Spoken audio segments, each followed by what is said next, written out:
बिस्मिल्लाहिर्रहमानिर्रहीम।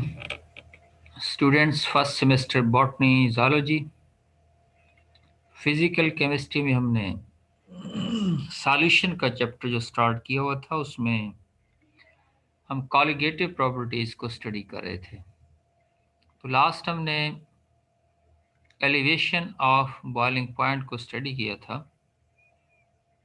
तो आज experimental methods to measure elevation of the boiling point,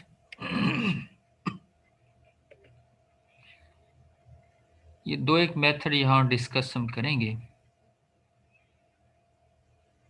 देखें, एक पॉइंट बुनियादी तौर पर जो मैं आपको बता दूं वो ये है कि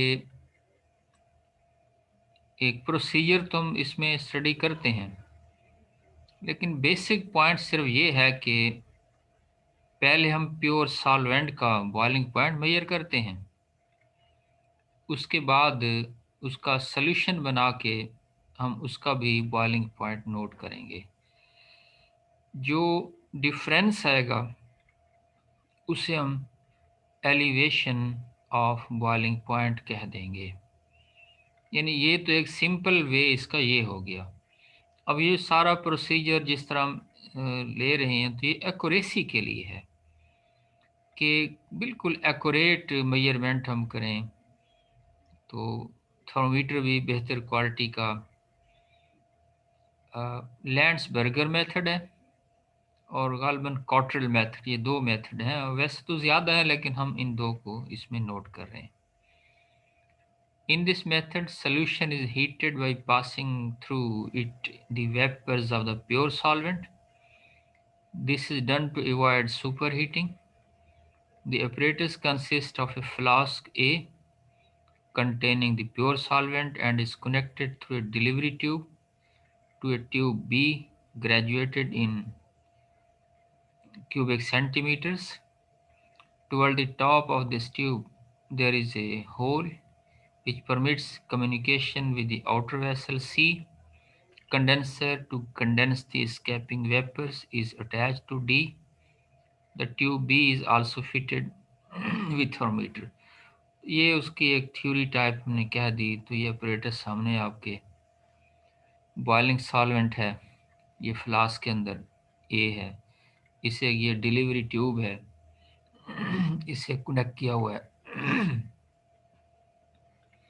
बॉइलिंग ट्यूब के साथ, और उससे फिर एक कंडेंसर के साथ यहाँ अटैच किया हुआ है। ये बैकमैन थर्मोमीटर है। बेसिकली तो इसमें हम 4 अपरेटस मेंशन करते हैं। ये इनर, जिसे आप बॉइलिंग ट्यूब कह रहे हैं। दूसरा, इसमें जो थर्मामीटर है, जिसे हम बैकमैन थर्मोमीटर कह देते हैं, जो 0.01 जो डिग्री सेंटीग्रेड है उसे मेजर कर लेता है। और इसके साथ एक आउटर जैकेट है। बस ये इसके मेन 4 एक अपरेटस हैं। अच्छा, अब देखिए इसका मेथड क्या है कि to start with a known quantity of pure solvent is taken in the boiling tube. ये जो बॉइलिंग ट्यूब है, इसमें 20-25 क्यूबिक सेंटीमीटर यानी फिक्स्ड आप कह दें कि सॉल्वेंट की जो अमाउंट है उसे इसमें हम प्लेस कर देते हैं। Vapors of the pure solvent from the boiling flask A are passed through it until the liquid start boiling। अब यहाँ से हम क्या करते हैं, ये जो ट्यूब है यहाँ से इसे हम गर्म करते हैं। यानी इस फ्लास्क में हम वही सॉल्वेंट डालेंगे जो इस जगह पर हमने प्लेस किया हुआ है। इसे हीट करेंगे, इसके जो वेपर स्टीम की शक्ल में बनेंगे, वो वेपर इस जगह पर आकर ये जो एक ट्यूब है जिसके एंड में यहाँ पर एक ये रोज़ हेड सा लगा हुआ है, तो इसमें आएंगे, ये इस सॉल्वेंट को गर्म करेंगे, हीट अप करेंगे। यानी हम इसे इनडायरेक्ट वेपर्स या स्टीम के थ्रू हीट कर रहे हैं। When the temperature attains a constant value, the reading of the thermometer is recorded. This gives the boiling point of the pure solvent. Now a weighed amount of the solute under investigation is introduced into the boiling tube. Vapors of the solvent are again passed and their passage is continues until solution boils and the temperature is again recorded. यानी अब आपने दोबारा क्या किया है कि solvent का तो बॉइलिंग पॉइंट हमने नोट कर लिया थर्मोमीटर पर। अब हम ये करेंगे कि उतनी ही अमाउंट लेकर उसमें सॉल्यूट जिसका हमने मॉलिक्यूलर मास मालूम करने हैं या उस सॉल्यूशन उसका बना लेंगे। अब ये सॉल्यूशन जो बन जाएगा दोबारा से इन वेपर्स को उसमें से गुजार कर उसका भी बॉइलिंग पॉइंट हम नोट कर लेंगे। The temperature is the boiling point of the solution.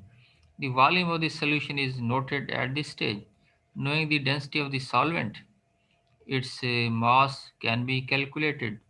From the masses of the solute and the solvent, the boiling point elevation can be calculated by using the equation वो जो हमने पहले पढ़ी है।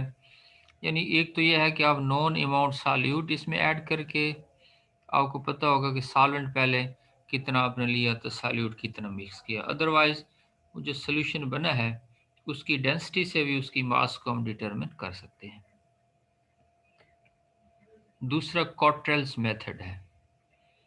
In the above method, superheating is not completely eliminated and it is difficult to know the composition of the solution corresponding to the boiling point. The sources of errors have been minimized in the Cottrell method. A simple form of the apparatus is shown in the next page. Tube A contains boiling liquid, solvent or solution. A sensitive thermometer is inserted in the tube such that the bulb of the thermometer is at the same distance above the liquid surface. The tube is provided with a side tube C which is connected to the water condenser. Uh, Inside the tube are inverted funnel shaped tube B with bifurcated stem is placed. The liquid is heated slowly. The vapors along with the stream of the boiling liquid move up with the stem of the funnel and are discharged on the bulb of thermometer. The bulb of thermometer is in the contact with the layer of the boiling solvent in equilibrium with its vapors and the temperature recorded is actual boiling point of the solution. At first, known mass of the solvent is taken in the tube and its boiling point is noted as T naught. After cooling the content, known mass of the solute is at the boiling point of the solution. T is noted as before. The difference of the temperature delta Tb gives the elevation of the boiling point. The volume of the solution is noted and knowing the density of the solvent, mass of the solvent can easily be determined. तो ये इसका यानी दूसरा Cottrell method आ गया। तो ये आप इसे यहाँ से नोट कर सकते हैं। तो बस ये शॉर्ट सा आज का लेक्चर है। एक एग्जांपल भी इसमें मैंने शामिल ये कर दी, दो एक हैं। तो क्योंकि आपको इल्म है न्यूमेरिकल्स ही इम्पोर्टेंट है, बस ये आप ने खुद इन्हें परफॉर्म करना है, तैयार करना है। ये जो सारे इसके न्यूमेरिकल्स आ गए इसमें। तो थैंक यू वेरी मच। अल्लाह हाफिज़। अल्लाह की अमान।